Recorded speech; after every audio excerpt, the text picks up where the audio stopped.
मित्रांनो, सोमवती अमावस्या मिळेल आशीर्वाद आणि धनलाभ होईल। नक्की हे ऐका, दुर्लक्ष करू नका। चला सुरुवात करूया। श्री स्वामी समर्थ। जय जय स्वामी समर्थ। यावेळी आषाढातील सोमवती अमावस्येला अतिशय शुभ योग तयार होत आहे। यावेळी सोमवती अमावस्या 17 जुलै रोजी असेल। तसेच यावेळी एक अतिशय शुभ पुष्कर योग देखील तयार होत आहे। सोमवती अमावस्येला भगवान शिव आणि माता पार्वतीची पूजा केली जाते। या वर्षी आषाढच्या कृष्ण पक्षातील अमावस्या तिथी 16 जुलै रोजी रात्री 10:09 पासून ते दुसऱ्या दिवशी 17 जुलै रोजी रात्री 12:02 पर्यंत असेल। अमावस्या तिथी सोमवारी येते, तेव्हा पुष्कर योग तयार होतो, जो स्नानदानाचे पुण्य देतो। पितरांच्या आत्माच्या शांतीसाठी सोमवती अमावस्येला पूजा केली जाते। म्हणूनच या दिवशी चुकूनही पितरांना वाईट बोलू नये आणि त्यांची पूजा करायला विसरू नये।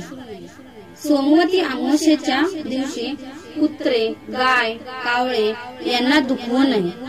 या दिवशी या प्राण्यांना पितरांचा भाग मानून अन्न दिले जाते, म्हणूनच त्यांना इजा करू नका। अमावस्येच्या दिवशी पितर पिंडदान, तर्पण आणि दान आणि श्राद्धाची प्रतीक्षा करतात। म्हणूनच या दिवशी या सर्व गोष्टी करायला विसरता कामा नये।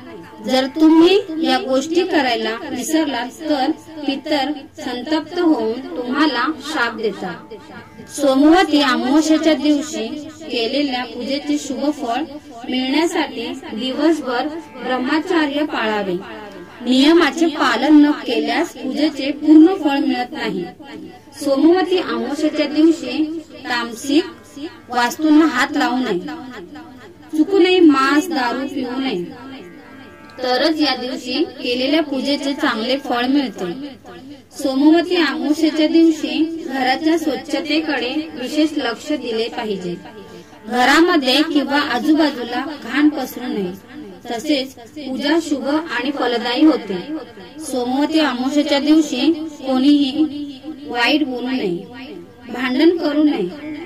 या दिवशी कोणाचेही मन दुखावणे असे टाळले पाहिजे। श्री स्वामी समर्थ। जय जय स्वामी समर्थ। मित्रांनो, माझा हा व्हिडिओ तुम्हाला आवडला असेल तर नक्कीच लाईक, कमेंट आणि शेअर करा। आणि जर पहिल्यांदाच असाल तर सबस्क्राईब केला नसेल तर सबस्क्राईब नक्कीच करा। श्री स्वामी समर्थ। जय जय स्वामी समर्थ।